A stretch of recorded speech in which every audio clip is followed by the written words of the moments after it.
আমি তোমার মতো খ্রিস্টান ছেলেকে বিয়ে করে আমার ধর্ম পরিবর্তন করতে পারবো না ইউরিক। প্রশ্নই আসে না। এক নাগাড়ে কথাগুলো বলে দম নিল আফরা। এরিক নির্বিকারভাবে ওয়াইনের গ্লাসে চুমুক দিয়ে যাচ্ছে। সিফুডের ঝাঝালো গন্ধ মোমো করছে চারিপাশ। আফরা উদাসীনভাবে থাই গ্লাস দিয়ে পরখ করে নিল আমেরিকার ব্যস্ত শহর ওয়াশিংটন ডিসি। রাতের আধারে এ শহর যেন অন্যরকম সুন্দর লাগছে। এরিক ইংরেজিতে প্রশ্ন করল, বাট হোয়াই অ্যাফি? আমি তোমায় ভালোবাসি। আমি চাইলে তোমায় লিভ ইনের প্রস্তাব দিতে পারতাম, কিন্তু আমি জানি যে তোমরা সাউথ এশিয়ান মেয়েরা এসবে অভ্যস্ত না। তাই তো মমডেডকে আমাদের বিয়ের কথা বলতে বললাম তোমার প্যারেন্টসের কাছে। আর তারা কি শর্ত দিয়ে বসলো? আমায় নাকি ধর্ম ত্যাগ করে খ্রিস্টান হতে হবে? সিরিয়াসলি? তার ছেলের হাসি হেসে এরিকের দিকে পুনরায় তাকালো আফরা। খাঁটি আমেরিকান এই ফর্সা ছেলেটার নীল চোখ জোড়া অদ্ভুতভাবে লাল হয়ে আছে। আফরার বড় হয়ে ওঠা এ দেশেই, সেই সুবাদে বিভিন্ন দেশের মানুষের সাথে মেলামেশার সুযোগ হয়েছে, কিন্তু এরিকের মতো এতটা ইমোশনাল ছেলে সে কখনোই দেখেনি।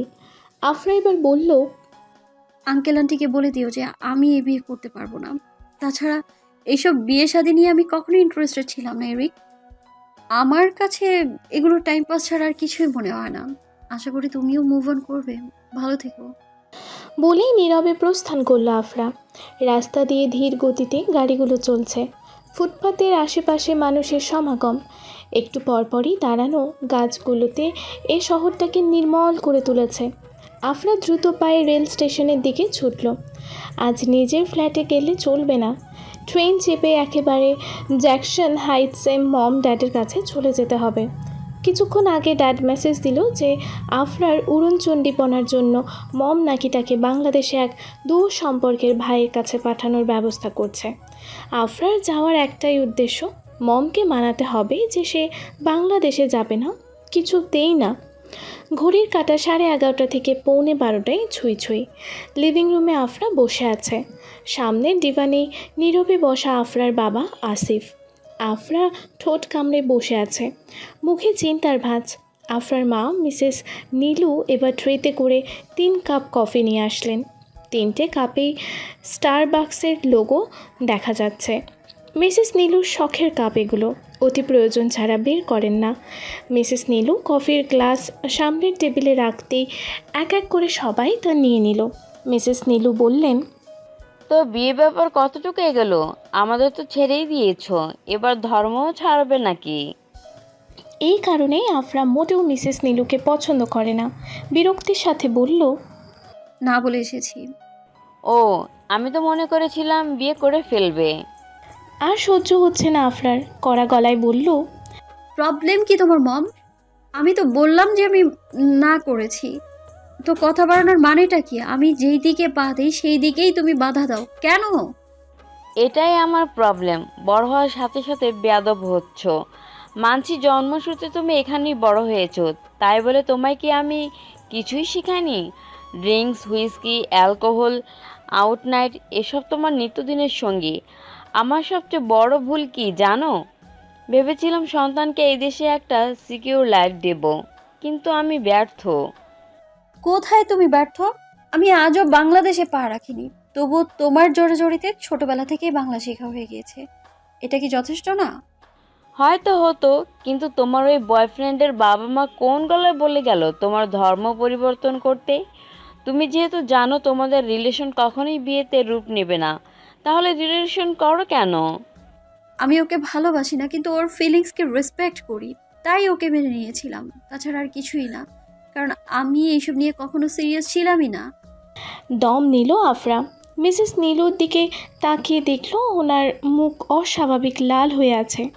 এতক্ষণ আসিফ সাহেব নীরব দর্শক ছিলেন। মৌনতা ভেঙে বলল, তোমার কথা বলা হয়েছে আফি? হুম। এবার আমার কথা শোনো। তুমি যে শেষ কথাটা বললে না, ওই চিন্তাটা তোমার ভুল। রিলেশন নিয়ে সিরিয়াস না থাকলে ভালো জীবন কখনোই উপভোগ করতে পারবে না। প্রত্যেকটা সম্পর্ক গুরুত্বপূর্ণ, আফসোস সেটা তুমি বুঝলে না।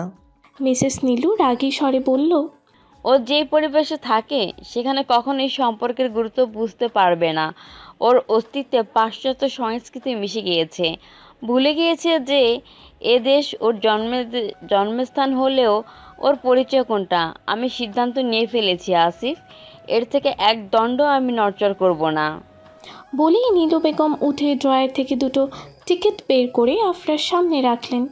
আফরা দেখে হতভম্ব হয়ে গেল। বাংলাদেশে যাওয়ার টিকিট এগুলো। আফরা বলল, কেন এগুলো? কেন বুঝতে পারছো না? তোমাকে আমি এখানে রাখবো না।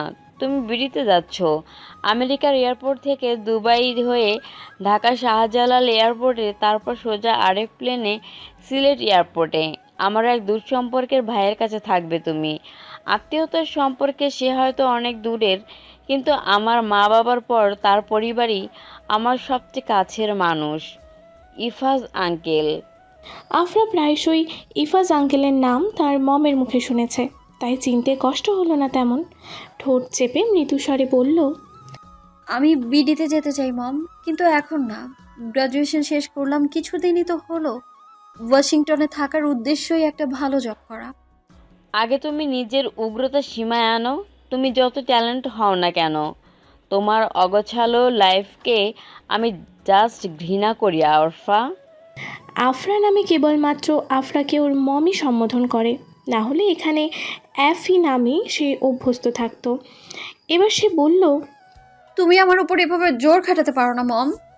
আফরা যতটা সম্ভব শান্ত হয়ে কথা বলছে। সে মাকে যতটাই অপছন্দ করুক না কেন, তবুও সম্মান দিয়ে কথা বলার চেষ্টা করে। আসিফ সাহেব এবার দৃষ্টি গভীর করল নিজের, মৃদুস্বরে বলল, আমি চাই না আফরা তুমি এভাবে বিগড়ে যাও। ভালোবাসা, সম্পর্ক এইসব জিনিসকে খেলনা মনে করো। আমরা চাই তোমার একটা সুন্দর লাইফ গুছিয়ে দিতে। তুমি অ্যাটলিস্ট 2 মাস বাংলাদেশে তোমার ইফাজ আঙ্কেলের পরিবারের কাছে থাকো। তারপর নিজে তুমি সব বুঝতে পারবে। ছোটোখাটো বিডি ট্যুর হিসেব করেও যাও, তবুও তুমি যেতে বাধ্য। এর বেশি আমি একটা কথাও শুনবো না আফরা। যাওয়ার জন্য প্রস্তুতি নাও। বাবার কথায় আর না করতে পারল না আফরা। গম্ভীর স্বরে বলল, ঠিক আছে ড্যাড, তোমার কথা রাখলাম। লিভিং রুমের বড় থাই গ্লাস ভেদ করে দেখা যাচ্ছে ওদের নিজস্ব ইয়ার্ড। গাছে নতুন পাতা গজানোতে রাতের সময়েও চকচক করছে। বাতাসের দোলায় উড়ে যাচ্ছে বারবার। মিসেস নীলু ইয়ার্ডে সবজির বাগান করেছেন। প্রবাসী বাঙালিরা কম বেশি সবাই এগুলো করে থাকেন। নীলু বেগমও এর ব্যতিক্রম নন। আফরা সেই বাগানে এক পলক তাকিয়ে চোখ ফিরিয়ে নিল। মনে উত্তেজনা কাজ করছে। কেন যেন মনে হচ্ছে এবারের বাংলাদেশের ট্যুর ওর জীবনে বড় কিছু নিয়ে আসবে, হয়তো অকল্পনীয় কিছু। জুন মাসের 15 তারিখ। বাংলায় হিসেব করলে আজ আষাঢ়ের প্রথম দিন। আফরা বিস্ময় নিয়ে গাড়িতে বসে জানালা দিয়ে শ্রীমঙ্গল দেখতেই থাকলো। নিউ ইয়র্ক থেকে দুবাইয়ে ট্রানজিট, তারপর শাহজালাল এয়ারপোর্ট থেকে সিলেট এয়ারপোর্ট, সব মিলিয়ে লম্বা ধকল গেলেও শ্রীমঙ্গলের এই দুর্দান্ত সৌন্দর্য তার সমস্ত ক্লান্তি গ্রাস করে নিয়েছে। গাড়িটা চা বাগানের ছোট্ট ছোট্ট টিলার মাছ দিয়ে আঁকা বাঁকা পথে এগিয়ে চলেছে। সেই তালে নড়ে যাচ্ছে আফরা বারবার। বিকেলের আবছাময় গধূলি বেলার আভা পশ্চিম আকাশে অন্যরকম লাগছে। কি মারাত্মক সেই দৃশ্য! কি দেখছো ভাবে? আফরা পাশে তাকালো।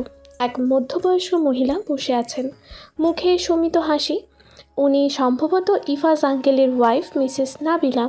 আফরা বিনয়ী স্বরে বলল, আকাশটা দেখছি, চা বাগানের দৃশ্যটার জন্য আকাশটা অন্যরকম লাগছে। সামনে ড্রাইভিং সিটের পাশে বসা মিস্টার ইফাজ বলে উঠলেন, দেখো দেখো, বাংলাদেশে এসেছো, দৃশ্য দেখবে না? এটা কি সম্ভব? দিন আরও পড়ুক, আরও ভালো লাগবে। মিহি হাসলো আফরা, চোখে ক্লান্তি ভর করেছে। হুট করে এরিকের কথা মনে হলো ওর। আচ্ছা, ছেলেটা তো একটু ইমোশনাল টাইপের, কেমন আছে এখন? এসব ভাবতে ভাবতে সিটে মাথা এলিয়ে দিতেই আফরার চোখ যায় ড্রাইভিং সিটে বসা আগন্তুকের ওপর। ব্যক্তিটা এক নাগারে লুকিং গ্লাসে আফরার দিকে তাকিয়ে আছে। আফরার সাথে চোখাচোখি হতেই মুচকি হাসলো ছেলেটা। আফরা নির্বাক, ছেলেটার হাসিটা একটু অন্যরকম লাগছে। মিস্টার ইফাস এবার ছেলেটাকে দেখিয়ে বললেন, আফরা, এটা আমার বড় ছেলে ফাহিম, সবেমাত্র ডাক্তারিতে জয়েন হয়েছে, আর মেয়েটা মাত্র ইন্টার ফার্স্ট ইয়ারে পড়ে, সে বাড়িতে আছে। ফাহিম মুচকি হেসে বলল, হ্যালো। হ্যালো। প্রত্যুত্তর দিল আফরা। তারপর সেদিক থেকে নজর ফিরিয়ে চোখ বন্ধ করে নিল। লং জার্নি করার ফলে শরীরটা ম্যাচ ম্যাচ করছে। গন্তব্যে পৌঁছা মাত্রই একটা লম্বা গোসল দিতে হবে। মাগরিবের আজানের পর চারিদিকে ঘুটঘুটে অন্ধকার নেমেছে। ক্ষণে ক্ষণে শোনা যাচ্ছে ঝিঝি পোকার ডাক। আফরা ধীর পায়ে গাড়ি থেকে কাঁচা রাস্তায় নামলো। একপাশে সেগুন কাঠের বোর্ডে লেখা আছে নেলসন টি এস্টেট। ইফাস বলে ওঠেন। ভিতরে চলো আফরা। আফরা তাই করলো।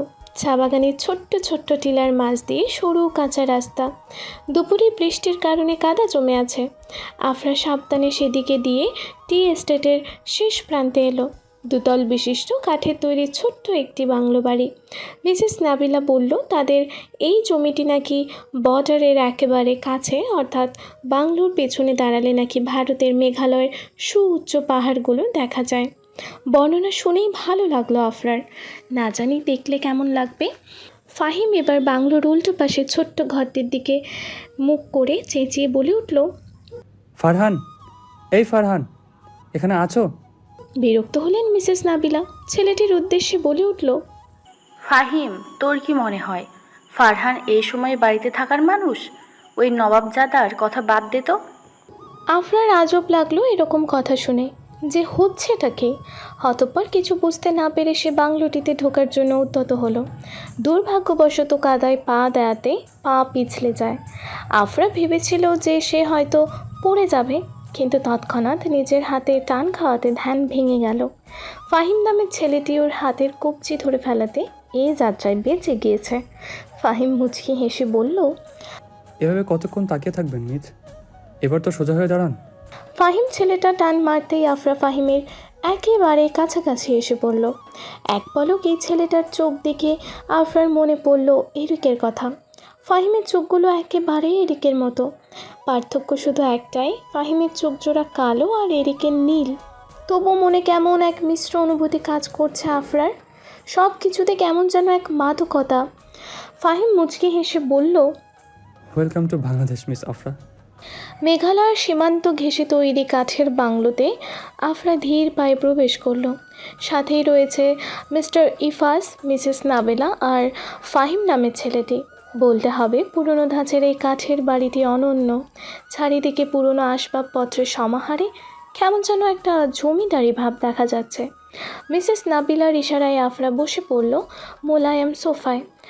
মিস্টার ইফাস বাইরে থেকে এসে ফ্রেশ না হয়ে থাকতে পারেন না, তাই কথা না বাড়িয়েই তিনি তার ঘরে জামা কাপড় পাল্টাতে চলে গেলেন। মিসেস নাবিলা গেলেন আফরার রুম ঠিক করার জন্য। আফরা মাথা নাড়িয়ে এদিক ওদিক দেখে চলেছে বারবার। কেমন যেন বাড়িটাতে এক ছিমছাম অনুভূতি। ফাহিম এক মনে আফরার কার্যকলাপগুলো দেখছে। মৌনতা ভেঙে সে এবার বলল, বাড়িটাকে হরর হাউস মনে হচ্ছে না, তাই না? অপ্রস্তুত হয়ে পড়ল আফরা। ছেলেটার কার্যকলাপ বড়ই অদ্ভুত। না হলে কোনো সুস্থ মানুষ নিজেদের বাড়িকে হন্টেড হাউস বলে?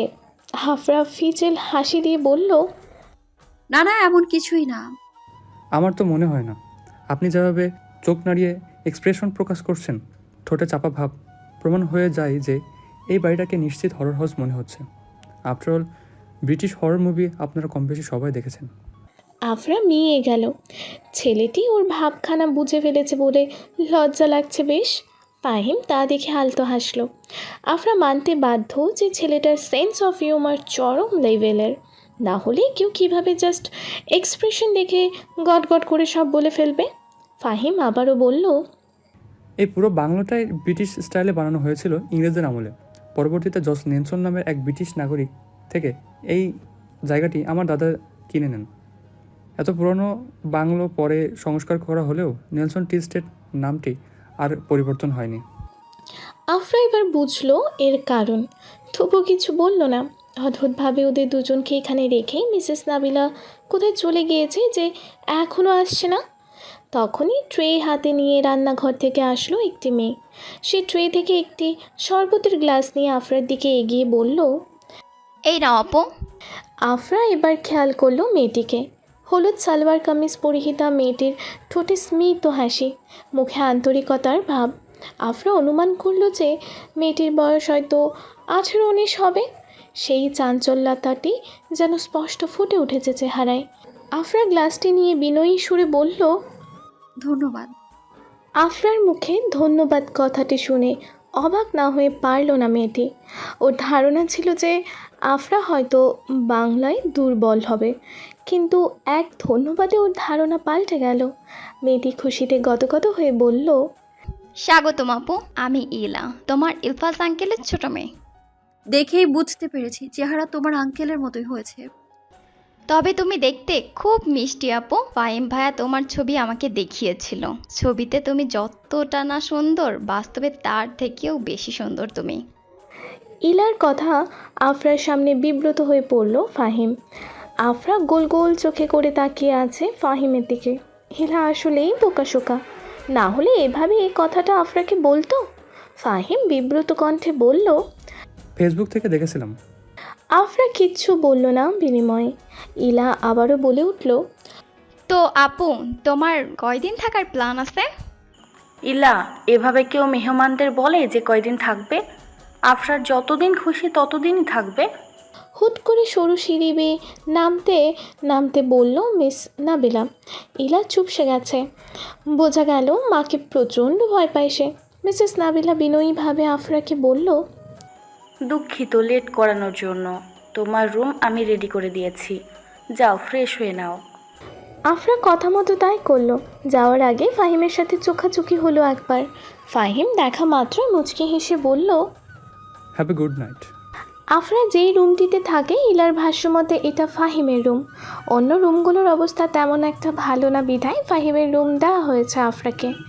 এখান থেকে সকালের পূর্ব আকাশে নাকি মেঘালয়ের চরম একটা দৃশ্য উপভোগ করা যায়।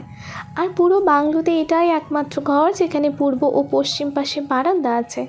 প্রতিটা বাঙালি পরিবারেরই স্বতন্ত্র বৈশিষ্ট্য হলো অতিথিদের সর্বোচ্চ দেওয়ার চেষ্টা করা। মিসেস নাবিলাও এর ব্যতিক্রম না। ঘড়ির কাঁটা এখন 12:30 ছুঁই ছুঁই। এক কথায় গহীন রাত।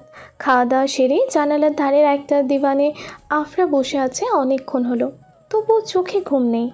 বাইরের তুমুল বৃষ্টিতে ঘুম যেন উবে গিয়েছে। জানালা দিয়ে ধেয়ে আসছে হু হু বাতাস। এ যেন এক অন্যরকম সৌন্দর্য। আফরা এ বাড়ি এ পরিবেশ কিছুর সাথে অভ্যস্ত না।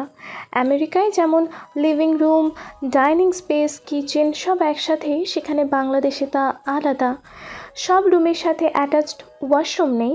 রান্নাঘরে আফরা যেমন ইলেকট্রিক চুলা ব্যবহার করত, এখানে গ্যাসের চুলার ব্যবহার। আমেরিকার প্রতিটি বাড়িতেই একটি বেসমেন্ট থাকে, যেটা এখানেও ছিল। ব্রিটিশ স্টাইলে বাড়ি তৈরি হয়েছিল বলে, কিন্তু সংস্কারের পর তা বন্ধ করে দিয়েছে। ডিভান থেকে উঠে জানালার কাছে দাঁড়ালো আফরা। নেলসন টি এস্টেটের বিস্তৃত চা বাগানটি দেখা যাচ্ছে জানালা দিয়ে। রাতের আধারে বৃষ্টিস্নাত এ চা বাগানের দৃশ্য আফরার কাছে নতুন। সব উৎপন্ন হওয়া চা পাতার কাঁচা গন্ধ উন্মাদ করে তুলেছে পরিবেশটাকে। আফরা উইকিপিডিয়ায় সার্চ দিয়ে দেখল যে জুন জুলাই মাস নাকি শ্রীমঙ্গলে বেস্ট। তাছাড়া বাংলাদেশে গড়ে সবচেয়ে বেশি বৃষ্টিপাত হয় নাকি শ্রীমঙ্গলে। মমের ওপর থাকা চাপা ক্ষোভটাও ধীরে ধীরে কেমন যেন যাচ্ছে মিলিয়ে। বাইরে হঠাৎ এক সূক্ষ্ম শব্দ শোনাতে আফরার ধ্যান ভাঙল। একবার নয়, দুবার নয়, 3বার। এমন গহীন রাতে বাইরে কে আছে ভাবতেই উত্তেজনা কাজ করে উঠল। জানালা দিয়ে অন্ধকার চা বাগানের সরু পথে চোখ বুলিয়ে নিল কয়েকবার। বৃষ্টির গতি এবার কম। হঠাৎ আফরার চোখ গেল দূরে একটি অবয়বের উপর। একটি ছায়া পথ দিয়ে এগিয়ে আসছে বাংলোর পাশে থাকা ছোট্ট কাঠের ঘরটির দিকে। যতই এগোচ্ছে ততই স্পষ্ট হচ্ছে অবয়বটি। একবারে কাছে আসতেই একজন কালো রেইনকোট পরা আগন্তুকটিকে দেখতে পেল সে। স্পষ্টত অবয়বটি পুরুষের, মুখে কালো মাস্ক পরা। হুস্থুলভাবে কাঠের ঘরে দরজাটির তালা খুলে ফট করে ভেতরে চলে গেল সে। এর বেশি আফরা কিছু দেখল না। কালো রেইনকোট পরা আগন্তুকটিকে দেখে চোর মনে হলো না।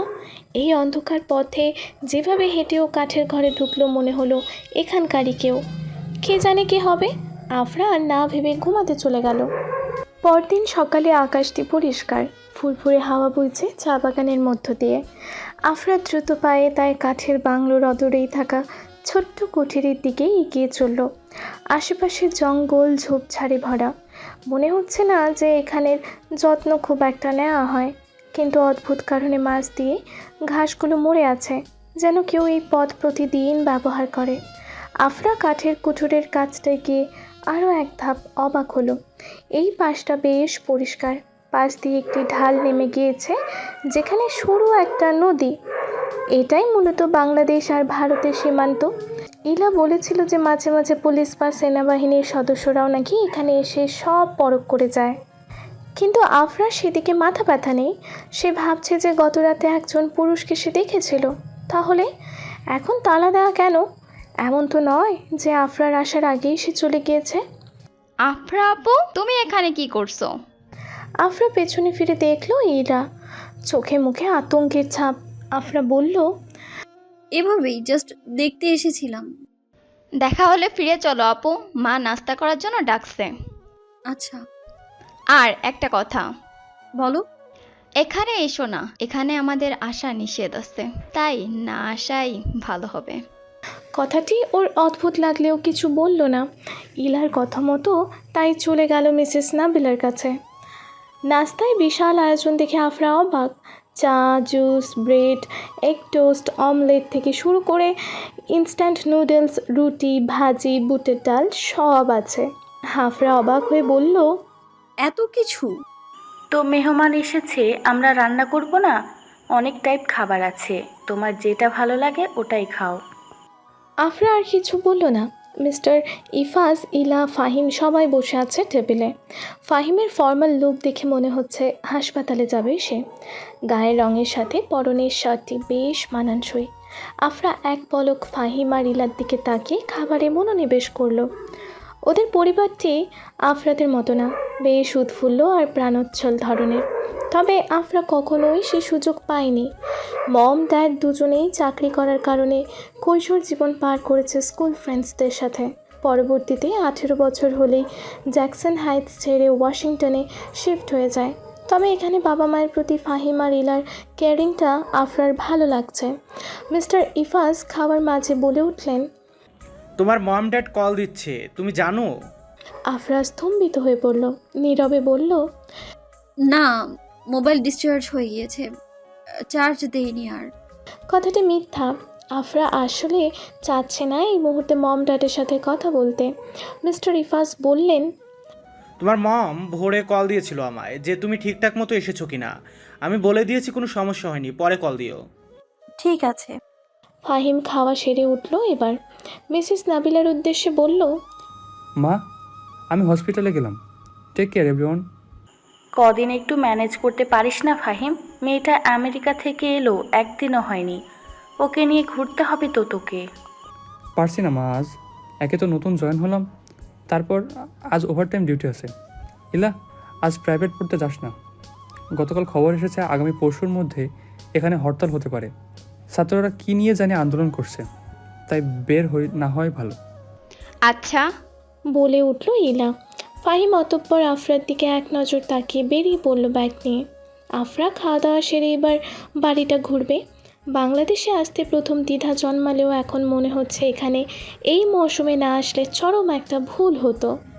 আজ সারাটা দিন মিস্টার ইফাজ মিসেস নাবিলার সাথে বেশ ভালোই কাটালো।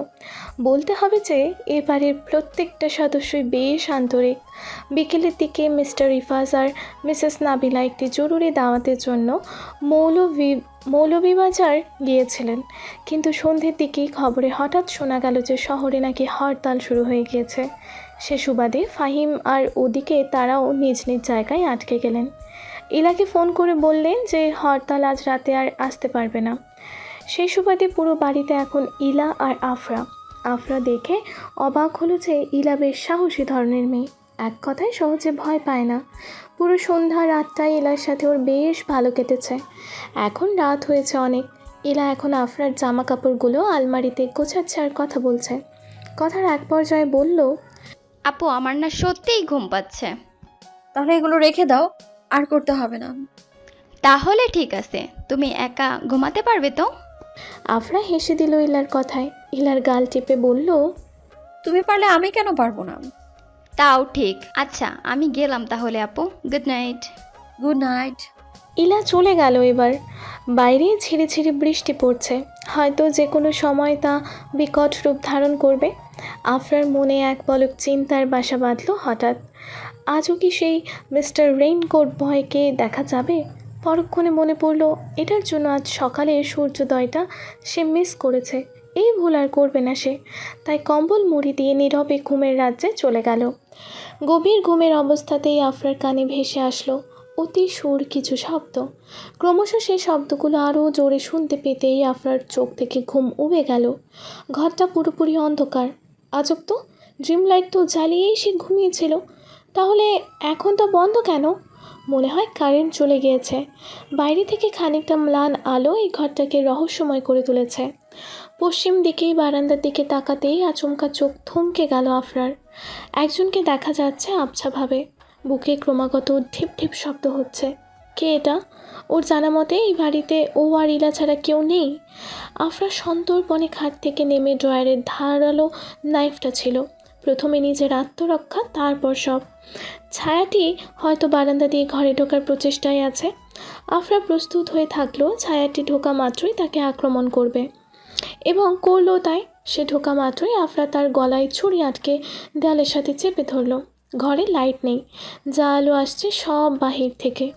এতটুকু আলোতে আফরা আন্দাজ করতে পারল এই পুরুষ বললে ভুল হবে, একজন যুবক। নিঃশ্বাস ভারী, যেন আহত হয়ে এখানে এসেছে। নিজের সম্পূর্ণ শরীরের ভর দিয়ে আফরা ছেলেটাকে দেয়ালের সাথে চেপে ধরল। গলা থেকে এক ফোঁটাও ছুরি সরায়নি। ছেলেটা তীক্ষ্ণ স্বরে বলল, ছাড়ো আমাকে। ইতিমধ্যেই ড্রিম লাইটের আলো জ্বলে উঠল ঘরে। বিদ্যুৎ এসেছে। আফরার সামনে দেয়াল ঘেঁষে দাঁড়িয়ে আছে শ্যামবর্ণের এক যুবক। লাইটের অল্প আলোতে ছেলেটার শক্ত চোয়াল, তীক্ষ্ণ চোখে অদ্ভুত এক টান আছে, যা ফাহিম, এরিক বা অন্য কোনো ছেলের প্রতি অনুভব করেনি আফরা। ছেলেটা আহত, হাতে গুলি লাগাতেই রক্ত দিয়ে মেখে গিয়েছে। আফরা তবুও ছাড়ল না। গলায় ছুরিটা আরও জোরে চাপিয়ে বলল, কে তুমি? দুজনের নিঃশ্বাস একাকার হয়ে যাচ্ছে। ফারহানের এবার বেহাল দশা। এমনিতেও গুলি লাগার জন্য হাত রক্তাক্ত হওয়াতে ফাহিমের রুমের বারান্দা বেয়ে এসেছে, কিন্তু এখানে হলো অন্য কিছু। কে এই মেয়ে? ফারহান আহত কণ্ঠে বলল, আমি ফাহিমের কাছে এসেছি। ওর চাচাতো ভাই আমি, ফারহান জুবায়ের। অবাক হলো আফরা। এতটাই অবাক যে এখনও ফারহানকে দেয়ালের সাথে পিষে ধরে রেখেছে। ফারহানের মনে চিন্তার দানা বেঁধেছে যে কে এই মেয়ে, এত রাতে ফাহিমের রুমে কেন? এমন তো নয় কলগার্ল। এসব উদ্ভট চিন্তা তৎক্ষণাৎ মাথা থেকে ঝেড়ে ফেলে দিল ফারহান। কেননা ফাহিম এমন ছেলে নয়। আবার তাই বলল, গলা থেকে ছুরিটা সরান প্লিজ। আফরা সরিয়ে দিল তৎক্ষণাৎ। ড্রিম লাইটের আলোতে অন্ধকার ঘরে দুজন যুবক যুবতীর অস্তিত্ব যেন গ্রাস করে ফেলেছে।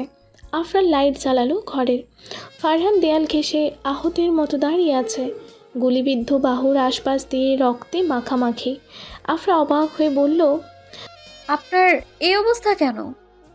রাস্তায় স্ট্রাইকের সময় পুলিশ শুট করেছে। আপনি আপনি কাইন্ডলি ফাহিমকে ডাকুন, আর প্লিজ খেয়াল রাখবেন যেন চাচু চাচিমা কিছুতেই জানতে না পারে আমি এখানে এসেছি। ছেলেটার কথাবার্তায় কেমন যেন এক রহস্য। আফরা তৎক্ষণাৎ বলল, কেউ নেই বাসায়? হরতালের জন্য ফাহিম হসপিটালে, আর আঙ্কেল আন্টিও বাসায় আসতে পারেনি। দুর্বলতার এক পর্যায়ে নিচে বসে পড়ল ফারহান। রক্ত ঝরে পড়াতে বেশ দুর্বল। আফরা দ্রুত পায়ে ফারহানের কাছে ঝুঁকে বসে বাহু ধরল। ও নো, আপনার অবস্থা তো সিরিয়াস, প্লিজ উঠে বেডে বসুন। ফারহানের অস্বস্তি হচ্ছে, প্রচণ্ড রকমের অস্বস্তি। এত রাতে একটা যুবতী মেয়ে যে কিনা স্লিভলেস টপস আর কোয়ার্টার প্যান্ট পরে ওর সাথে ঘেঁষে আছে, এটা ফারহানের অবচেতন বাঙালি মনে অস্তিত্ব ফেলছে। কিন্তু এক বিন্দু কথা বলতে পারল না সে। আফরা যতই হোক একজন মেয়ে, ফারহানের সুঠাম দেহ সে কখনোই টেনে তুলতে পারবে না। অতঃপর কিছু একটা ভেবে সে বলল, আমি এক্ষুনি আসছি। বলেই আফরা উঠে ইলার ঘরের উদ্দেশ্যে গেল। আফরা নক করার পরই বেশ কিছুক্ষণ পর ইলা দরজা খোলে। আফরা ব্যতিব্যস্ত হয়ে বলল, ফাহিমের ফার্স্ট এড কিট আছে।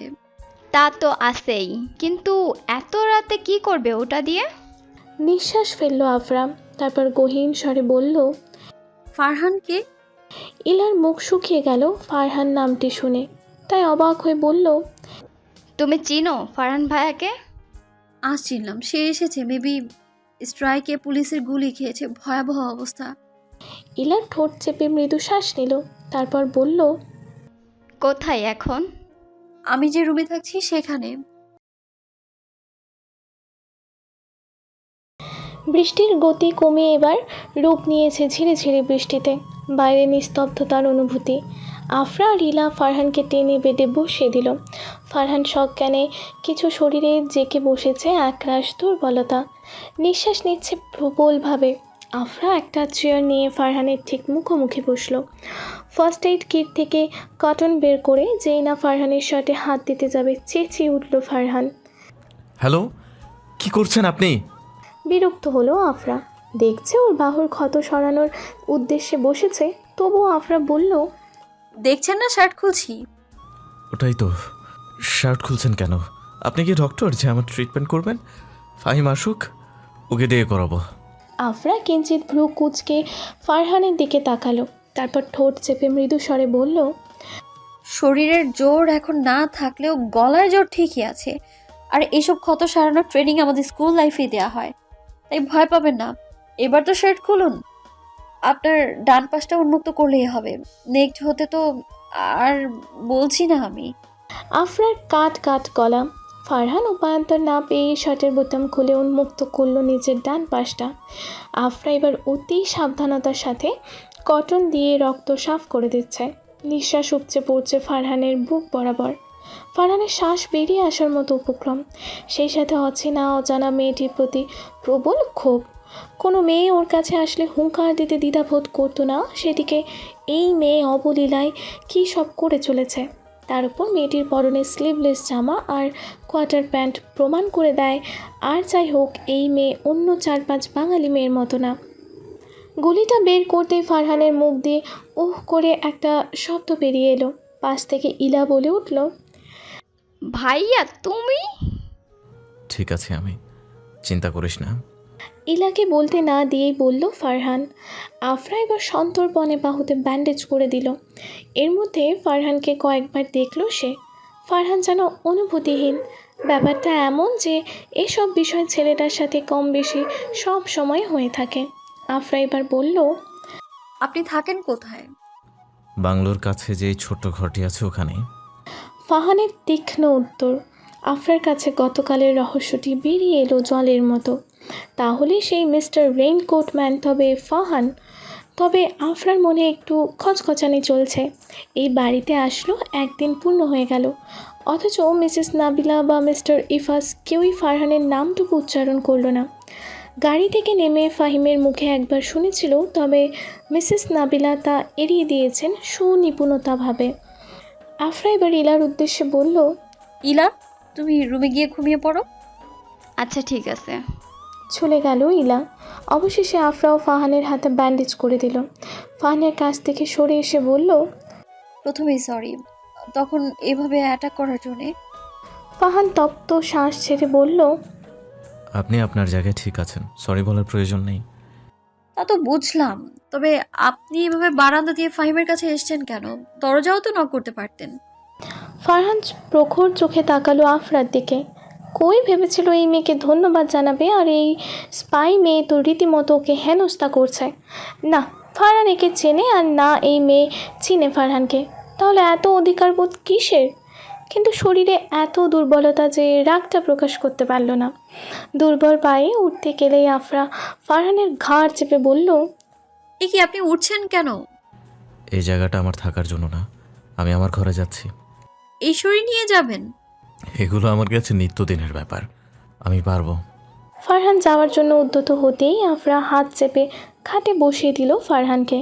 ফারহান কিছু বলতে যাবে, আফরা ওর ঠোঁট চুকলে আঙুল স্পর্শ করে বলল, কোনো কথা না। আফরার মিহি কণ্ঠ। ফারহান আবেগ ঘন চোখে তাকিয়ে আছে আফরার মিষ্টি মুক্তির দিকে। কানের কাছে এই মেয়েটির কণ্ঠ বাড়ি খাচ্ছে বারবার। কোনো মেয়ের কণ্ঠ কি এতটাই নেশালো হয়? ফারহানের তা জানা ছিল না। আফরার বুকের একটু ওপর বরাবর চুলগুলো অগোছালো, গোলাপি শুষ্ক ঠোঁটজোড়া ভিজিয়ে নিচ্ছে বারবার। ফারহানের কেমন যেন নেশা হয়ে উঠেছে। ইচ্ছে করছে এভাবেই অপরিচিতা এই মেয়েকে দেখতে। অতঃপর ধ্যান এলো ফারহানের। মাথা থেকে উদ্ভট ভাবনাগুলো ঝেড়ে বলল, ঠোঁট থেকে আঙুল সরান। আফরা সরিয়ে দিল তৎক্ষণাৎ। ছেলেটা হয়তো রেগে গিয়ে ছোট স্পর্শ করাতে। শ্যামলা মুখে তীব্র দৃষ্টি তো তাই বুঝিয়ে দিচ্ছে। ফারহান শান্তভাবে বলল, আমার ব্যক্তিগত কাজে ইন্টারফেয়ার করাটা আমি কখনোই পছন্দ করি না। এবার প্রথম বলে কিছু বললাম না, নেক্সট টাইম যেন এমন না হয়। আফরা প্রত্যুত্তরে কিছু বলল না, তবে একটা জিনিস ধারণা করলো, ফারহান ছেলেটা ফাহিমের মতো না, একটু গম্ভীর প্রকৃতির। তবে কাজকর্মে একটা লিডার ভাব আছে, যেন নেতৃত্ব জিনিসটা ওর সব কিছু। ফারহান এবার আর বারান্দা দিয়ে যাবে না। মিসেস নাবিলা যেহেতু ঘরে নেই, তাই সদর দরজা দিয়ে যাওয়া যেতে পারে। ফারহান চলে যাওয়ার জন্য উদ্যত হতেই আফরা ডাক দিল। ফারহান। অবাক হলো আফরা। অল্প সময়ের পরিচিতিতে আফরা যে এভাবে ছেলেটাকে নাম ধরে সম্বোধন করবে, ফারহান তা ভাবতে পারেনি। ফারহান পিছে ফিরল, গম্ভীর সুরে বলল, বলেন। আপনি কি করেন? সহসাই প্রশ্নটি করে ফেলল আফরা। ফারহান ঠোঁটের কোণে একটা মৃদু হাসি ঝোলানো। আফরা অবাক চাহনি নিক্ষেপ করলো সেই হাসিতে। ফারহানের পরনে সাদা শার্ট, ধূসর প্যান্ট, চাপ দাড়িতে অন্যরকম ব্যক্তিত্ব ফুটে উঠেছে। শতভাগ নিশ্চিত যে হাইট 6 ফুট না, তবে 5 ফুট 8-এর কমও না, এটাও আফরা নিশ্চিত। এই ছেলের গায়ের চাপা রংটাই ওকে আরও ফুটিয়ে তুলেছে। ফারহান মৌনতা ভেঙে প্রত্যুত্তরে বলল, অধিকারের জন্য লড়াই করি। নীরবে প্রস্থান করলো ফারহান। সে হেঁটে চলে গেল ধীর গতিতে। আফরার কাছে ফারহান মানুষটি একেবারে নতুন। ওর 23 বছরের জীবনে কখনোই এমন ব্যক্তির মুখোমুখি সে হয়নি। সব কিছুতে গম্ভীরতা থাকলেও কথাবার্তা কী প্রখর। এক মুহূর্তেই ব্যক্তিটির অন্যের মন মস্তিষ্ক দখল করার মতো ক্ষমতা আছে। আফরার কাছে ফারহান রহস্যময়, এক কথায় ভীষণ রকমের রহস্যময়। পূর্ব দিগন্ত ভেদ করে ছড়িয়ে পড়ল রোদ্দুরের অবাধ্য রশ্মি। চা বাগানের ছোট্ট ছোট্ট টিলার ওপর এই রশ্মিগুলো পড়লে একে এক মায়া স্বর্গ মনে হয়। বারান্দায় বেতের চেয়ারে বসে অপার নয়নে ভারতের মেঘালয় রাজ্যের সুউচ্চ পাহাড়গুলো দেখে যাচ্ছে আফরা। সীমান্ত ঘেঁষে বাড়ি থাকার উপকারিতা মনে হয় এটাই। কি সুন্দর সে দৃশ্য! চা বাগানের একেবারে শেষ প্রান্তেই বাংলোটি। তারপর একটা খাড়া পাহাড়ি ঢাল নিচে সীমান্তের কাছে মিশেছে, যার উপর দিয়ে বয়ে চলেছে সরু একটি নদী। কিন্তু সেখানে কোনো সীমানা প্রাচীর নেই, এক কথায় অরক্ষিত। বিষয়টা আফরার ভালো লাগলো না। এসব এলাকায় কম বেশি অনেক অপরাধ হয়ে থাকে, তাই প্রাচীরটা দিয়ে দিলে ভালো হতো। কল আসতেই ধ্যান ভাঙলো ওর। ইন্টারন্যাশনাল নাম্বার দেখে বুঝে গিয়েছে যে কে হতে পারে। কল রিসিভ করে বলল, হ্যালো ড্যাড। আলতো হাসলেন মিস্টার আশিফ। সরু গলায় বললেন, হ্যালো আফি। তোমায় আমি বারবার বলেছি যে আমায় আফি বলে ডাকবে না। এই নামটা তারাই ডাকবে যারা আমায় আফরা নামটা বিকৃত করে অ্যাফরা ডাকে। ব্যঙ্গ সুরে বলল আফরা। মিস্টার আশিফ তাই অপর পাশে সশব্দে হেসে উঠলেন। কোনো মতে তা দমিয়ে বললেন, ইউ মিন এই সাদা চামড়া মানুষদের? হুম। আচ্ছা, এসব কথা থাক। কেমন লাগছে বিডিতে? ভালো। এখনো রাগ করে আসো? আফরা কিচ্ছু বলল না। আশিফ তার উত্তর পেয়ে তপ্ত শ্বাস ছাড়ল, কিন্তু এছাড়া আর কোনো উপায় নেই ওকে শুধরানোর। আসিফ আবারও বললেন, তো কেমন লাগলো ইফাস আঙ্কেলের পরিবারকে? ভালো লেগেছে, তবে আমার একটা প্রশ্ন ছিল ড্যাড। কি প্রশ্ন? ইফাজ আঙ্কেলের পরিবারে কে কে আছে জানো? জানি তো, তিনি তার ওয়াইফ সাথে 2 ছেলে মেয়ে, ফাহিম আর ইলা। আর ফারহান, চেনো তাকে? এই প্রশ্নের জন্যই যেন অপেক্ষা করছিলেন আসিফ। কাঙ্ক্ষিত প্রশ্ন পেয়ে মুখে আপনা আপনি এক পাকা হাসি ফুটে উঠল তার। চিনি। ইফাস আঙ্কেলের বড় ভাইয়ের ছেলে। শুনেছিলাম ছেলেটার বাবা খুন হয়েছে, তবে মা কোথায় জানি না। ইফাজ আঙ্কেলের ফ্যামিলিটা অনেক অদ্ভুত, সাথে সেই ফারহান ছেলেটাও। হয়তো, দেখো সামনে কি হয়। এমনও তো হতে পারে তুমি তোমার সব উত্তর পেয়ে যাবে। হয়তো। আমি তাহলে রাখি আফরা, টেক কেয়ার। ইটু ড্যাড। কল কেটে দিল আফরা। মনটা এখন বেশ ফুরফুরে লাগছে, তাই আবারও সৌন্দর্যে বুঁদ হয়ে গেল সে। গতকালের মতো আজও নাস্তায় বিশাল আয়োজন। মিসেস নাবিলা ভোরে বাড়িতেই সেই নাস্তার আয়োজন করেছেন। এবার তা পরিবেশন করছে ইলা। মিস্টার ইফাজ পত্রিকায় গত রাতের হরতাল সংক্রান্ত বিস্তারিত পড়ছেন। এক পর্যায়ে তিনি ফাহিমকে বললেন, ফারহানকে ডাক দিয়ে নিয়ে আসো তো ফাহিম। খাওয়ায় মশগুল ফাহিম থমকে গেল, সাথে ইলা আর মিসেস নাবিলাও। আফরাই দ্বিতীয়বার ফাহানের নাম শুনল। পরে কি হয় তা দেখার জন্য কৌতূহল জমল মনে। মিসেস নাবিলা চোখ পাকিয়ে বললেন, ফারহানকে আসতে বলছো কেন? কেন, ও কি আসতে পারবে না? যতই হোক ফারহান আমাদের ঘরের ওই ছেলে। ইফাজ সাহেবের কথায় পরিপ্রেক্ষিতে নাবিলা কিছুই বললেন না, মুখ খেঁচে বললেন, ডাকো ওই নেতা সাহেবকে। বেশ কিছুক্ষণ পর ফাহিমের পিছু পিছু এলো ফাহান। আফরা খাওয়ার মধ্যেই আর চোখে লক্ষ্য করল তাকে। ফাহানের পরনে কালো শার্ট, কালো প্যান্ট, গলার নিচে দুটো বোতাম খুলে রেখেছে, হাতে মোটা বেল্টের স্মার্ট ওয়াচ, কানে ব্লুটুথ ইয়ারফোনটা ইতিমধ্যে পকেটে পুরে নিয়েছে। আফরা আশাহত হলো হাতের ব্যান্ডেজ হয়তো সে খুলে ফেলেছে। ফারহান বিনয়ী গলায় মিস্টার ইফাজকে বলল, আসসালামু আলাইকুম চাচু। ওয়ালাইকুম আসসালাম। এখানে বসো, নাস্তা করো আমাদের সাথে। জি। ফারহান বসলো ফাহিমের পাশে। আফরা ঠিক বরাবরই সে বসেছে। আফরা এক পলক আবার তাকে কাঁটা চামচ দিয়ে সালাদ মুখে নিয়ে নিল। মিস্টার ইফাজ ফাহানকে বলল, ব্যস্ত নাকি তুমি? আজকাল তো দেখাই যায় না। কাজের চাপ অনেক, তাই। মিস্টার ইফাজ জানে যে ওর কি এত কাজ, তাই কথা না বাড়িয়ে আফরাকে দেখিয়ে বলল, ওর সাথে পরিচয় হয়ে নাও ফারহান। তোমার চাচির এক আত্মীয়র মেয়ে আফরা গত পরশু আমেরিকা থেকে এসেছে। আর আফরা ও ফারহান আমার বড় ভাইয়ের ছেলে। ফারহান আর আফরা দুজনারই চোখাচোখি হলো এবার। আফরা যে বাঙালি পরিবেশে বড় হয়নি তা গত রাতেই ফাহান আন্দাজ করতে পেরেছিল। মেয়েটার মতো ওর নামটাও সুন্দর। ফারহান মৃদুভাবে ঠোঁট জোড়া নাড়িয়ে বলল, হ্যালো আফরা। আফরা হাসে বিনয়ীভাবে, ভদ্রতার খাতিরেও সে প্রত্যুত্তরে বলল, হ্যালো। ফাহান তৎক্ষণাৎ চোখ ঘুরিয়ে নিল আফরার কাছ থেকে। এমন ভান করছে যে আফরাকে সে একবারেই চেনে না। এই মুহূর্তেই তার সাথে আফরার যেন প্রথম দেখা। ফাহান এবার মিস্টার ইফাজের দিকে দৃষ্টি নিয়োগ করে বলল, কোনো জরুরি প্রয়োজন আমায় ডেকেছিলে চাচু? মিস্টার ইফাজ হাসলেন মলিনভাবে। পত্রিকা ভাঁজ করতে করতে সে বললেন, তোমায় জরুরি প্রয়োজন ছাড়া ডাকতে পারি না। ফাহানের ঠোঁটে তার ছেলের হাসির রেশ দেখা যাচ্ছে। এই পৃথিবীতে কতটা স্বার্থপর তা মিসেস নাবিলাকে দেখেই অন্তত ফাহানের ভালো মতো জানা।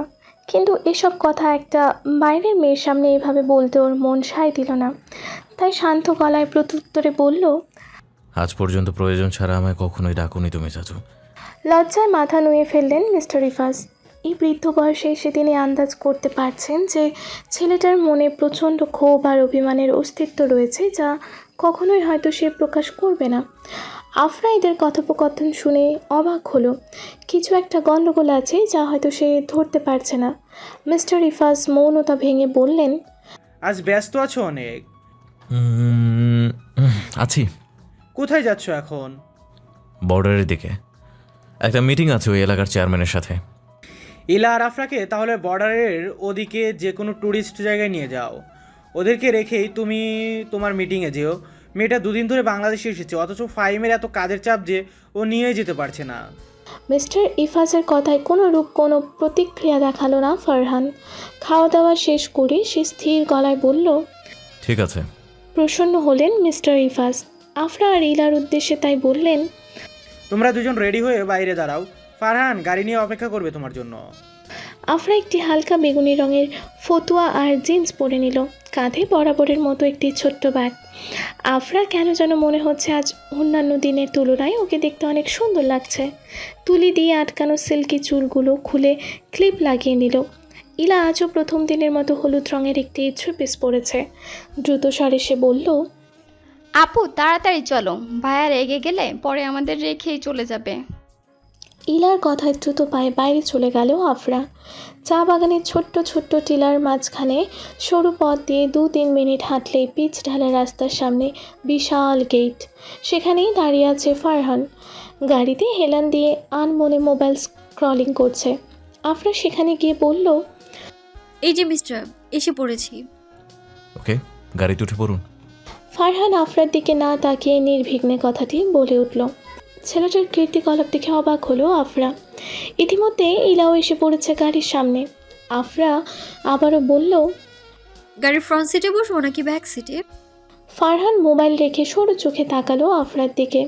মেয়েটা ওর দিকেই ড্যাব ড্যাব করে তাকিয়ে আছে, একটু চাঞ্চল্যতার ভাব। কাটা চুলগুলো হাওয়ার তালেই উড়ে যাচ্ছে বারবার। ফারহান মোবাইল পকেটে পুরে নিয়ে গম্ভীর স্বরে বলল, ব্যাক সিটে বসুন ইলার সাথে। আফরাকে তারপর আর কিছু বলার সুযোগ দিল না। সে সোজাসুজি ড্রাইভিং সিটে বসে পড়ল। গাড়ি ছুটে চলেছে নিদারুণভাবে। আকাশের মেঘও সমান তলে বয়ে যেতে ব্যস্ত। কি একটা মিষ্টি হাওয়া, যেন এই মুহূর্তে আফরার মনেও মিষ্টতা ছড়িয়ে পড়বে। আফরা কানে ইয়ারফোন গুঁজে আনমনে গান শোনার চেষ্টা করলো, কিন্তু পারল না। তার মনে হচ্ছে এখন গাড়িতে অতীব নজর কাড়া একজন মানুষ ড্রাইভিং সিটে বসে আছে। মানুষটা কথা কম বলে, যতটুকু বলে তাতে বোঝা যাচ্ছে সে অনেকটা গম্ভীর ধাঁচের। কালো গহীন চোখে ঘন পল্লবে তার সৌন্দর্য বেড়ে গিয়েছে। উঁচু নাক, কথা বলার সময় গালে মৃদু একটি ভাঁজ পড়ে। রোদ পোড়া গায়ের রং, বোঝাই যায় ছেলেটার দিনের বেশিরভাগ সময় কাটে কড়া রোদ্দুরে। তবুও কেমন যেন চুম্বকের মতো টানে। ছেলেটার চেহারা নায়কদের মতো এতটা সুদর্শন না হলেও ভিড়ের মাঝে নজর কাড়ার মতো একটা মোহনীয় চেহারা, এতটুকু আফরা নিশ্চিত। আফরা এবার ফারহানের উদ্দেশ্যে বলল, আর কতক্ষণ লাগবে ফারহান? এই যে 10 মিনিটের মতো। এরই মধ্যে মোবাইলে কল আসলো ফারহানের। স্ক্রিনে ভেসে উঠেছে শামসুর নাম্বার। ফারহান কলটা ব্লুটুথ স্পিকারে ট্রান্সফার করে রিসিভ করলো। হ্যালো শামসু। অপর পাশ থেকে কী বলছে আফরা শুনতে পারল না, কারণ ফারহান ব্লুটুথ স্পিকারে কথা বলছে। ফারহান অপর পাশের কথা শুনে প্রত্যুত্তরে বলল, ওইসব ট্যাক্সের কাগজপত্র সব ঠিকঠাক মতো রাখো। ওই চেয়ারম্যানের বাটপারে আজ যদি ফাঁস না করতে পারি, তবে আমার নামও ফারহান জুবায়ের না। ওই এলাকায় আমার পাওয়ার না থাকলে, যেহেতু স্থানীয়রা আমার কাছে বিচার নিয়ে এসেছে, আমি অবশ্যই উপর মহলে এটার বরখাস্ত করব। আফরা মৌনতার সাথে কথাগুলো শুনল। হাজার চেষ্টা করেও ফারহানের কথা কোনো ঠিক ঠিকানা সে খুঁজে পেল না। ফারহান অপর পাশের কথা শুনে আবারও বলল, ওই চেয়ারম্যান হাজার খুঁজেও আমার দুর্বলতা বের করতে পারবে না। আমায় মারার হুমকি দিচ্ছে ওই বাস্টার্ড। হ্যাঁ, আমি 10 মিনিটের মধ্যে আসছি। রাজনীতি নিয়ে অনেক দেমাক না, আমি আসলেই দেখা যাবে। রাখছি। কল কাটলো ফারহান। আফরা সামনের আয়নায় খেয়াল করেছে ফারহানের চোয়াল কেমন যেন শক্ত হয়ে উঠেছে। হয়তো ফোনে এমন কোনো অপ্রীতিকর কথাবার্তা হয়েছে যা ফারহানের হয়তো পছন্দ হয়নি। এই মানুষটাকে যতই ঘেঁটে দেখার চেষ্টা করছে, ততই প্রহেলিকার জালে হারিয়ে যাচ্ছে আফরা। আফরা এবার চেষ্টা করলো একেবারে শূন্য দিকে সব কিছু স্মৃতিচারণ করার। গত রাতে ফারহানের সাথে ওর দেখা হয়েছিল এক দুর্ঘটনার পরিপ্রেক্ষিতে। সময়টাতে সারা শ্রীমঙ্গলে ছাত্র হরতালের জমজমাট আমেজে পরিপূর্ণ ছিল। এমন সময় বৃষ্টির নিদারুণ গতির মাঝে আফরার সাথে প্রথম দেখা হলো আহত ফারহানের। ফারহানের ভাষ্য মতে ওর বাহুতে পুলিশের গুলি লেগেছিল। কিন্তু কেন? প্রশ্ন জাগলো আফরার মনে। আচ্ছা, ফারহান কি তবে ক্রিমিনাল টাইপ কেউ, যার কারণে পুলিশের সাথে তার ঘোরতর সম্পর্ক? এমন কিছু আফরা কল্পনা করতে যাবে, তখনই ওর মনে পড়ল একটি কথা, অধিকারের জন্য লড়াই করি। কথাটি ফারহান বলেছিল। এমন ধরনের দাম্ভিক কথাবার্তার মানুষ আর যাই হোক কখনোই অপরাধের সাথে যুক্ত হতে পারে না। হঠাৎ গাড়ি থামার আওয়াজে নিমেষে আফরার মনের প্রশ্নের পাহাড় কর্পূরের মতো উড়ে গেল। গাড়িটি থেমেছে একটা সমান্তরাল পথের সামনে। একপাশে বড় করে সাইনবোর্ডে ঝোলালো নট ফর ড্রাইভিং, অর্থাৎ পথটি গাড়ি চালানোর জন্য না।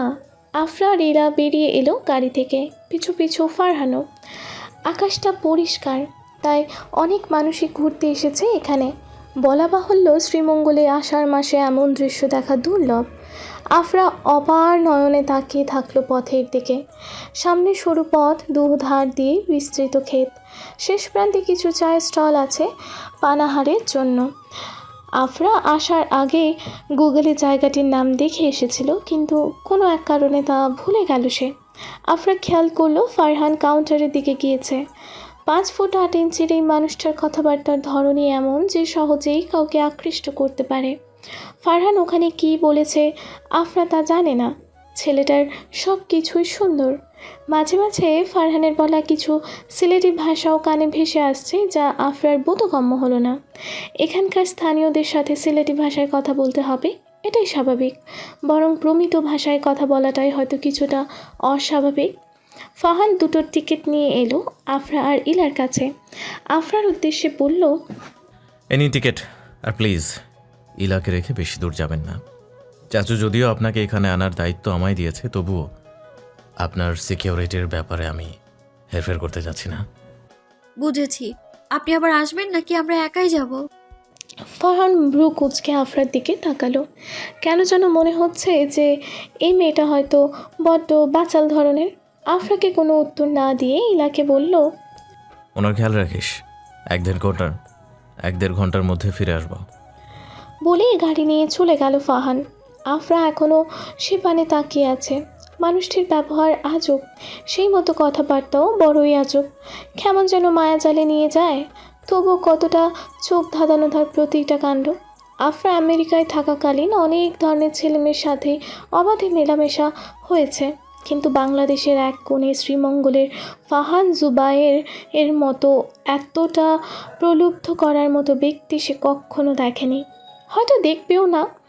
আফরার মনে শত কৌতূহল থাকলেও সে তা মনের মধ্যে পুষে রাখল। বিড়বিড়িয়ে বলল, আপনার রহস্য বের করেই ছাড়বো, রেইনকোট ম্যান। শ্রীমঙ্গলের হো হো বাতাসে বরাবরই প্রেমের অনুভূতি হয় আফরার। কেমন যেন এক হিমশীতল আবেগে জর্জরিত ওর সমস্ত দেহ। যেদিকে তাকাচ্ছে সেদিকেই বিস্তৃত চা বাগান। কেমন যেন মোহনীয় এ দৃশ্য, সহজেই সবার নজর কেড়ে নিতে পারে। তবু আফরার অবাধ্য চোখজোড়া বারবার চলে গেল এই টুরিস্ট স্পটের একেবারে শেষ প্রান্তে। সামনেই রয়েছে বিশাল খাদ, আর সেই খাদ পেরোলেই ভারতের সীমান্ত। ইলা জায়গাটি নিয়ে অনেক কথাবার্তায় বলেছে, যা শুনতে ভালো লাগলেও আফরা মনোযোগ দিতে পারল না। ওর অবচেতন মন বারবার ফাহান নামক মানুষটির রহস্য উদ্ঘাটন করার ব্যর্থ প্রচেষ্টা চালাচ্ছে। কড়া রৌদ্রের উত্তাপ থাকাতে আফরার ইলা দুজনেই এবার চলে গেল চা বাগানটির শেষ প্রান্তের টি স্টলগুলোর দিকে। এখানে গাছের নিচে বেঞ্চ পেতে রাখাতে সহজেই ছায়ার অতল স্পর্শ অনুভব করা যায়। চায়ের দোকানটির একটু পাশ ঘেঁষেই রয়েছে হাসনা হেনা গাছ। ইলার ভাষ্য মতে রাতে নাকি ঘ্রাণে এই জায়গাটি মৌ মৌ করে, কিন্তু কেউ এখানে তা উপভোগ করার সাহস পায় না, কারণ হাসনাহিনা ফুলের ঘ্রাণে নাকি সাপ এসে পড়ে। দোকানদার এবার দোকানে বসেই জিজ্ঞাসা করলো, আফা চা দিমু? দোকানদারের কথায় ইলা প্রশ্নবিদ্ধ চাহনি নিয়ে তাকালো আফরার দিকে। তারপর কোমল গলায় বলল, চা খাবে আপু? না, আমি আসলে চা তেমন একটা খেতে পারি না, স্মেলটা আমার কাছে কেমন যেন লাগে। আফরার কথায় মধ্যবয়স্ক দোকানদার হতবুদ্ধি হারিয়ে বিস্ময় নিয়ে তাকিয়ে রইল আফরার দিকে। তার ৪৫ বছরের জীবনে এমন বিস্ময়ের কথা সে কখনোই যেন শোনেনি। ইলাও কিছুটা ভ্যাবাচেকা খেয়ে গেল এমন কথায়। চায়ের দেশের মানুষের সামনে যদি চা নিয়ে এমন অসংলগ্ন কথাবার্তা বলে, সবাই উদ্ভ্রান্ত হয়ে যাবে, এটাই স্বাভাবিক। দোকানদার মুখ থেকে পান ফেলে তিক্ত সুরে বলল, কই থেকে আইছেন আফা? আমাগো চায়ের লেগা লোকজন দেশ বিদেশ থেকে আইয়া পড়ে, আর আপনার ভাল লাগে না? ইলা বুঝলো দোকানদার খেপেছে। এই ধরনের নিম্ন আয়ের মানুষরা খুব কম সময়ে ভোক্তাদের সাথে আন্তরিক থাকে না, তাই ওনার মাথা ঠান্ডা করার জন্য ইলা বলল, আমাদের চা দেন মামা, কড়া লিকারে দিয়েন। মধ্যবয়স্ক দোকানদার এতক্ষণ আফরার কথায় যতটাই না অসন্তুষ্ট ছিল, এবার ইলার কথায় যেন সে নিজের হাসি ফিরে পেয়েছে। আর একটা পান মুখে ঢুকিয়ে বলল, এখনই দিদাসি আফা। আফরা তাই নীরবে বসে থাকলো ইলার সাথে। চারিদিকে রৌদ্রের ছটাকে কেমন যেন ধু ধু করছে, অল্প বিস্তর আবেগময় অনুভূতি। এমন দৃশ্য উপভোগ করার সময় যদি মোবাইলের রিং বেজে ওঠে, কেই না বা বিরক্ত হবে। আফরাও হলো প্রচণ্ড রকমের বিরক্ত, কিন্তু সে যেহেতু নিজ দেশের বাইরে আছে, তাই হঠাৎ কল আসাতে কৌতূহল জাগলো মনে। স্ক্রিনে স্পষ্ট ফুটে উঠেছে ইন্টারন্যাশনাল নাম্বার। ভ্রু কুঁচকে এলো আফরার, চোখের পাতা পড়ছে ঘন ঘন। এই সময় আমেরিকা থেকে ওর মম ড্যাড ছাড়া তো আর কারো কল দেওয়ার কথা না। তাহলে কে কল দিল এটা? কপালে পড়ে গেল চিন্তার সূক্ষ্ম ভাঁজ। আফরা তাই অপ্রস্তুতভাবে তাকালো ইলার দিকে। চোখের ইশারায় মোবাইল দেখিয়ে বলল। কল এসেছে, কথা বলে আসছি। ইলাও সম্মতি জানালো ইশারায়। আফরা তাই এবার মোবাইল নিয়ে একেবারে ঢালে এসে দাঁড়ালো। অবশেষে কল ধরে নিদারুণভাবে বলল। Hello, who are you? অপর পাশ থেকে শোনা গেল কারো তপ্ত নিঃশ্বাস ফেলার শব্দ। আফরা উদ্গ্রীব হয়ে তাকিয়ে আছে উত্তর শোনার জন্য। মৌনতা কাটিয়ে সে বলে উঠল। এরিক। কিছুটা নীরব হয়ে গেল আফরা। মনের ভেতরকার কথাগুলো এরিকের কণ্ঠে কেমন যেন দলা পেকে যাচ্ছে। বুকের ধুক ধুক শব্দটা ক্রমশই বাড়ছে। এরিক কটকটিয়ে ইংরেজিতে জিজ্ঞেস করলো। কেমন আছো অ্যাফি? ভালো। আফরার সরাসরি উত্তর। এরিক অপর পাশে তাচ্ছিল্যের হাসি হাসল। আপনার কাছে শুনলাম তুমি নাকি বিডিতে গিয়েছো, কবে আসবে? জানা নেই। আমায় মিস করো না? এরিকের চড়ানো কণ্ঠ। আফরা কি বলবে ভেবে পেল না। কেননা মেয়েটার এরিকের কথা মনে পড়ে না এমন না, কিন্তু ছেলেটার জন্য কখনোই ওর মনে কোনো অনুভূতি কাজ করতো না। আফরা নির্দয়ভাবে বলল। আমি এখানে ভালো আছি। এরিক নিস্তব্ধ হয়ে গেল আফরার কথায়। নিজের ব্যর্থতাকে আগুনে সঁপে দিতে ইচ্ছে হচ্ছে তার। স্মিত হেসে তাই সে বলল। ভালো থেকো তাহলে। গডের কাছে প্রে করব আমার মতো অবস্থা তোমার যেন না হয়। Once again I love you Affy. বলেই টুট করে কল কেটে দিল এরিক। আফরা প্রশ্নবিদ্ধ চাহনি নিয়ে এরিকের নম্বরের দিকে তাকিয়ে আছে। বুক চিরে বারবার বেরিয়ে আসছে দীর্ঘশ্বাস। কেন সে এরিককে ভালোবাসতে পারলো না? আর ভালোবাসলে কি আদৌ ওদের সম্পর্কের কোনো রূপ পেত? এরিক যে খ্রিস্টান, সে আর যাই হোক বম ডাটের কথা অমান্য করে কখনোই এরিককে বিয়ে করতে পারবে না। আফরা ইতিমধ্যে খেয়াল করলো আমেরিকায় থাকা এরিকের দুঃখে শ্রীমঙ্গলের আকাশেও হঠাৎ অন্ধকার ছেয়ে এসেছে। এতক্ষণে নীল আকাশে ঘনীভূত হতে শুরু করেছে অল্প বিস্তর কালো মেঘ। দীর্ঘশ্বাস ফেলল আফরা। অল্প সময় পর ক্লান্তি বেশে জায়গাটি প্রস্থান করে চলে গেল ইলার কাছে। ইলা আফরাকে দেখে ব্যতিব্যস্ত হয়ে বলে উঠল। আপু, একটা সমস্যা হয়েছে। কি সমস্যা ইলা? আফরা অবাক হয়ে বলল। আসলে আমার ইমার্জেন্সি একটু বাজারে যেতে হবে। আগামীকাল আমাদের নোট জমা নেওয়ার কথা, তাই একটু প্রয়োজন। স্টেশনে যেতে হবে। তো চলো তাহলে যাই আমিও। তোমায় নিতে পারবো না আপু। কেন? আমার আসতে সময় লাগবে। তাছাড়া ওখানকার রাস্তাঘাটে কাদা দিয়ে ভরা, তুমি হাঁটাচলা করতে পারবে না। এক কাজ করো আপু, তুমি এখানেই বসো। তোমায় আমি ফারহান ভাইয়ের নাম্বার দিচ্ছি। সে একটু পরেই তোমাকে নিয়ে নেলসন টি এস্টেটে চলে যাবে। ফাহানের নাম শুনেই মনে সুপ্ত কৌতূহল জেগে উঠল আফরার। কাল বিলম্ব না করে তাই সে ইলাকে বলল। ঠিক আছে, তুমি যাও, আমি এইখানেই আছি। আচ্ছা আপু, আমি গেলাম। আর ভাইয়াকে ম্যানেজ করে নিও প্লিজ। বলেই চলে গেল ইলা। এতক্ষণে সুমধুর ঠান্ডা বাতাস এবার তীব্রতার সাথে দমকা হাওয়ায় রূপ নিয়েছে। ক্ষণে ক্ষণে বনফুলের ঘ্রাণ ওর নাসিকারন্ধ্র স্পর্শ করছে। আফরার এবার অপেক্ষা করতে লাগলো ফাহানের জন্য। দ্রুত গতিতে ড্রাইভ করে ট্যুরিস্ট স্পটের দিকে যাচ্ছে ফারহান। ঘন ঘন নিঃশ্বাস ফেলছে বারবার। চোখের তীব্র দৃষ্টি একবার শ্রীমঙ্গলের অপরূপ পিচ ঢালা রাস্তার দিকে, তো একবার হাত ঘড়ির দিকে। চিকন ব্যাক বেল্টের স্মার্ট ওয়াচ বারবার স্মরণ করে দিচ্ছে দেরি হয়ে গিয়েছে। বাইরে চলছে তুমুল ধারায় বৃষ্টি, ফলে গাড়ির কাঁচটি বারবার অস্পষ্ট হয়ে আসছে। জায়গা মতো আসতেই গাড়ির ব্রেক কষল ফাহান। বৃষ্টিতে বেরোনোর আগে কালো রেইনকোট আর মাস্ক পরে নিল সে। এমনিতেও ওই এলাকার চেয়ারম্যানের সাথে ঝামেলা হয়ে এসেছে। ফারহান নিশ্চিত এবার ওর দুর্বলতা খোঁজার জন্য সেই দুর্নীতিবাজ মানুষটা লোক লাগাবে ওর পেছনে। এসব হুমকিতে অভ্যস্ত ফারহান। ওর দূরদর্শিতার জন্য আজ পর্যন্ত একটা ক্ষমতাবান নেতাও এক চুলো ক্ষতি করতে পারেনি ওর। তবুও সতর্কতা অবলম্বন করা প্রয়োজন। নিজের জন্য না হলেও মানুষের জন্য বাঁচতে হবে। রেইনকোট পরে গাড়ির বাইরে বেরোতেই রেইনকোটের ওপর টপ টপ করে পড়তে থাকলো বৃষ্টির পানি। 2-2.5 ঘন্টা আগের জনবহুল টুরিস্ট স্পট এবার জনমানবহীন দূর দূর বৃষ্টির কণায় ত্রাস সৃষ্টি করেছে। ফারহান দ্রুত পা চালিয়ে আরও ভেতরে ঢুকলো। আশেপাশে নিজের প্রখর চোখজোড়া দ্বারা হন্য হয়ে খুঁজতে থাকলো ইলা আর ওই মেয়েটাকে। ওই মেয়েটা মনে বিচরণ করতেই থমকে গেল ফারহান। আফরা নামের মেয়েটার কথা ইলা থেকেও ওকে যেন বেশি ভাবাচ্ছে, কিন্তু কারণটা সে জানে না। ইলা ফারহানের আপন চাচাতো বোন, কিন্তু আফরা। এসব ভাবতে ভাবতেই ফারহানের হঠাৎ চোখ গেল শেষ প্রান্তে থাকা খাদের দিকে। এক রমণী দাঁড়িয়ে আছে, বৃষ্টিবিলাসে যেন ঘোরতর মগ্ন। চোখ ক্রমশ সরু হয়ে এলো ফারহানের। মেয়েটার শারীরিক গঠন দেখে ফারহানের মনে হলো আফরার কথা। দূর থেকে তবুও তেমন একটা বোঝা যাচ্ছে না। পা চালিয়ে তাই খাদের পাদদেশে গেল ফারহান। মেয়েটি আফরাই এক ধ্যানে খাদের দিকে তাকিয়ে আছে। বৃষ্টির স্পর্শে কেঁপে উঠছে বারবার। মাস্কের ভেতরে বিড়বিড়িয়ে কিছু একটা বলল ফারহান। সপ্রতিভ চাহনি সে নিক্ষেপ করে রেখেছে অসম্ভব রূপবতী এই আফরার দিকে। হতঃপর আড়ষ্ট কণ্ঠে ফারহান বলল, এভাবে বৃষ্টিতে ভিজছেন কেন আফরা? এক শক্ত পুরুষালী কণ্ঠ শুনে মুহূর্তেই মাথা সরিয়ে সেই ব্যক্তিটির দিকে তাকালো।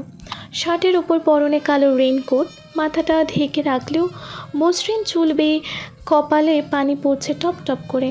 মুখে মাস্ক ইতিমধ্যে নামিয়ে ফেলেছে ফারহান, ফলে প্রখর চাহনির সাথে টসটসে চোখ জোড়া কেমন যেন নেশা ধরিয়ে দিচ্ছে সর্বাঙ্গে। আফরা বলে উঠল,